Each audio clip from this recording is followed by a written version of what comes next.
Les roussettes sont des mégachiroptères. Et avec une envergure de 75 cm, ces renards volants sont les plus grandes chauves-souris d'Afrique. Mais Cathy, c'est quoi cette intro? Tu t'es pris pour la chaîne découverte? Les gens, faut les attirer, faut les achalander, là, tu vas les endormir. Mais c'est toujours toi qui fais, je voulais faire un truc. Oui, bah au moins t'as essayé. Bon, peut-être que ça marchera, on verra.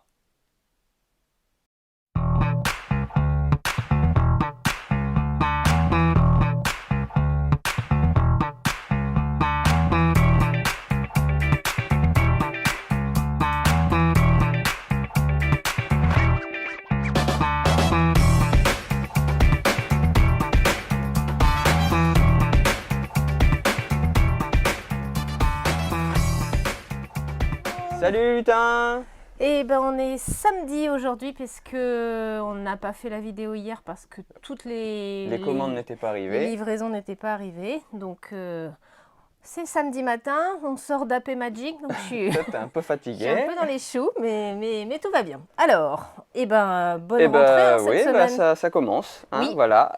Avec de la nouveauté sans être de la nouveauté puisqu'on découvre un Skyjo Junior, voilà, junior. version junior. Donc à partir de 4 ans, on est toujours d'un jeu de Alexander Bernhardt, illustré par lui-même.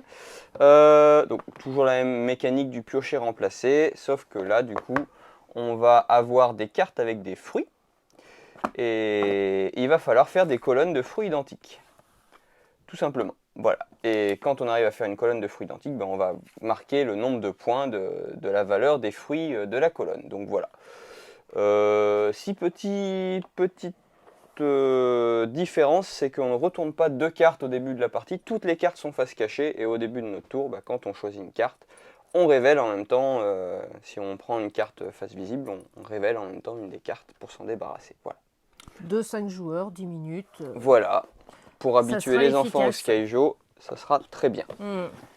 Ensuite, On pour grandit les un petit un peu peu. plus grands, on a Differencio, du coup, un jeu de Victor Saumon, Aymeric Duperret, illustré par Pauline Détraz et Nayade. C'est un petit jeu d'observation. Hop, je vais arriver à l'ouvrir, voilà. On va avoir deux jolis posters, enfin deux jolis plateaux de jeu. Donc, celui-là illustré par Pauline et celui-là illustré par Nayade. On va avoir des petits encarts du coup avec des numéros. Et à mon tour, et ben voilà, il y a deux paquets de cartes avec des numéros. À mon tour, on va du coup mettre les petites cartes sur chaque numéro au numéro correspondant. Et à mon tour, les autres vont fermer les yeux. Je vais changer une ou plusieurs cartes et les autres vont devoir essayer de trouver les cartes que j'avais changées. Donc, il y a des petites différences. Voilà, un jeu où je vais être très mauvais, je ne me le cache pas.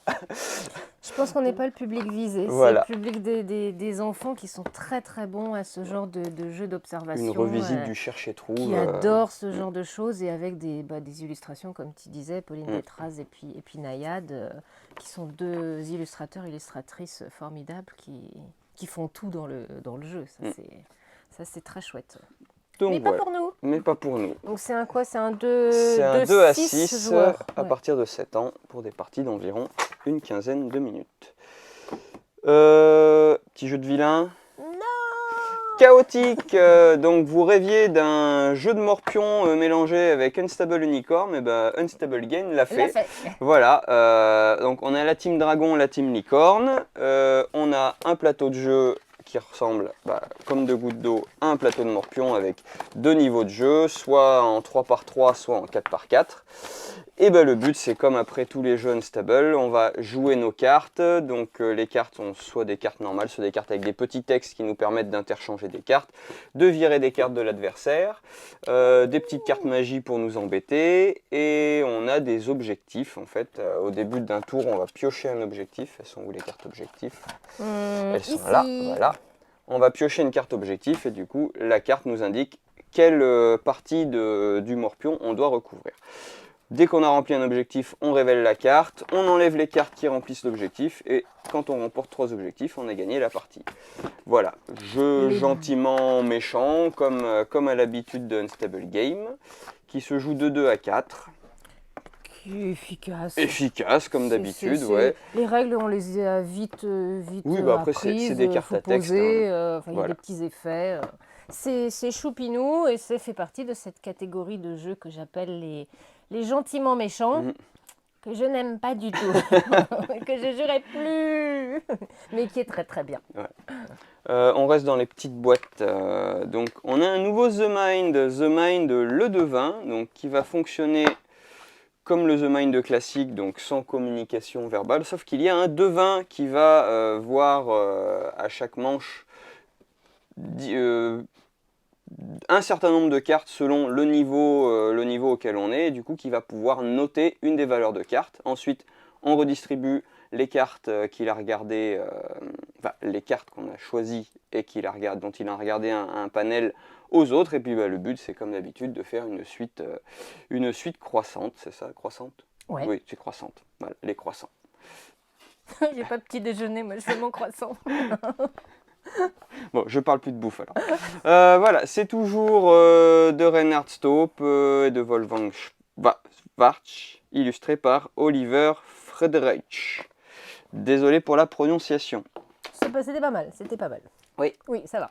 Bon, on va commencer les boîtes un petit peu plus grosses. Mycelia, du coup, un jeu dans le royaume de champignons. Donc ce n'est pas Mario, ce n'est pas, il n'y a pas Toad, mais il y a des jolis champignons rigolos, anthropomorphes. Ça, c'est un jeu que j'ai découvert à Paris et Ludique donc en juin dernier. C'est un joli coup de cœur, un jeu famille. C'est vraiment très joliment illustré. L'univers est vraiment très agréable à jouer. Voilà.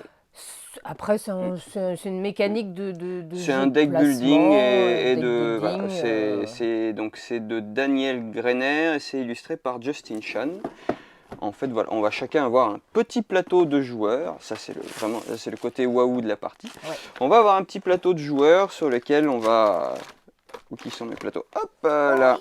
Oh. C'est tout au fond de la boîte. Voilà, sur lesquels on va avoir des petites gouttes de rosée disséminées. Le but, c'est en jouant 3 cartes de notre main, de se débarrasser, donc de déplacer les gouttes de rosée pour les amener dans le Dans le portail warp. magique qui va arriver ici. Voilà. En démarrage, on est ici, comme ça. Donc on va re-remplir. Il y a pour 2, pour 3 et pour 4 joueurs. Il y a des cartes qui nous permettent carrément d'enlever directement les gouttes de rosée. Et il y a des cartes qui nous permettent d'acquérir des feuilles qui vont pouvoir nous permettre d'acheter des personnages plus puissants dans la rivière. Jeu de deck building très classique, voilà. Petit côté rigolo, c'est quand on va remplir du coup les petites gouttes de rosée, quand on va arriver au maximum, c'est-à-dire quand on arrive au niveau du dé, et ben On tourne. on va faire un tour de roulette magique. Allez, c'est pas rempli mais c'est pas grave, vas-y, je te laisse faire le tour. Du tournicoté, tournicotant. Voilà. Et donc le dé va nous indiquer via une carte modèle du coup. Sur notre petite tablette, on va rajouter une goutte de rosée pour chaque icône comme ça qui sont encore sur notre plateau. Et donc voilà, on va réenrichir la rosée, il va falloir s'en débarrasser encore plus. Et puis voilà, et la partie se termine quand quelqu'un s'est débarrassé de toute sa rosée. Je sais plus, Si, j'avoue. Ouais, c'est ça. C'est ça. Et c'est vraiment plaisant. L'univers est magnifique. On était avec un super miaou l'an dernier pour apprendre le deck building. Celui-là pour confirmer la mécanique dans un univers tout mignonné. C'est sympa. On va parler du petit bémol du jeu malgré tout. Malgré tout. Donc parce que je disais qu'il y a un super univers. C'est vraiment, tout a été bien imaginé. Donc il y a des cartes avec des textes dessus. Des petits textes d'ambiance. Qui sont des textes d'ambiance et que malheureusement Ravensburger a décidé, parce que c'est international, de laisser en anglais. Et donc on ne peut pas tous profiter au maximum de ces petits textes sympathiques. Ça n'influe en rien sur le gameplay, on est Rien. d'accord là-dessus. Mais effectivement, le jeu racontant une espèce d'histoire, ça nous sort un peu du C'est un truc. petit peu dommage, mais le jeu reste Le jeu reste génial. très bien, très Version joli. solo et Version jusqu'à solo. 4 joueurs. Voilà. Mais ça reste un coup de cœur, en tout cas en ce qui me concerne. Ouais, des champignons gentils. Hop. Toujours ça, chez Ravensburger. ça c'est le mien, mon coup de cœur à moi. Donc, Le Seigneur des Anneaux, le livre d'aventure, donc un jeu de Ryan Miller. Non, système de jeu Ryan Miller, autant pour moi. Auteur Jason Little et Marcus Ross, et illustration Wingwam Studio et Vlad Rodriguez. Et ben moi c'est le jeu qui me donne envie de revoir les films. Ah ouais, carrément. Voilà, qui n'a jamais rêvé de faire l'aventure de Frodon et de l'anneau, et ben du coup Ravensburger l'a fait. Puisque on va avoir comme le Gloomhaven, des choses comme ça, un système de livre-jeu en fait qui va reprendre 8 chapitres essentiels du voyage de l'anneau. Donc on va de l'aventure commence au Conseil d'Elrond jusqu'à la bataille finale.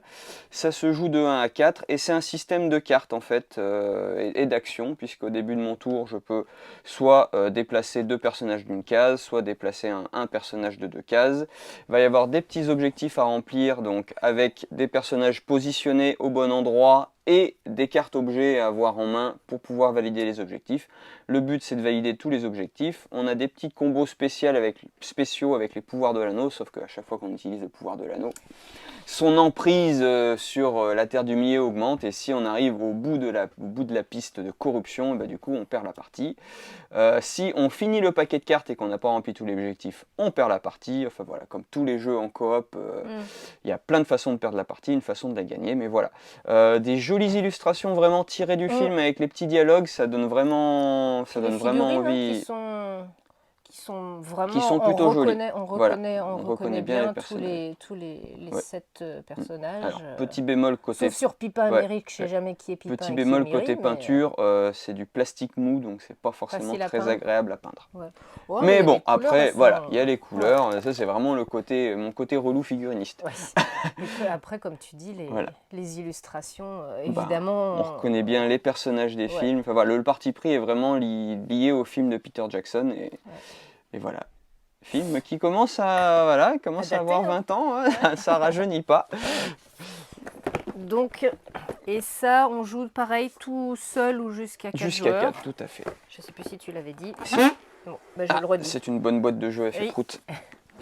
Et ben, on va On grimper reste en niveau, mais on reste dans des difficulté. univers que j'aime bien. Voilà, donc Marvel Zombies, la résistance des héros, le petit frère du grand frère Marvel Zombies. Donc dans celui-là, on joue les héros Marvel zombifiés qui se battent contre les méchants agents du Shield qui nous empêchent de nous nourrir des pauvres citoyens. Et ben là, c'est le contraire.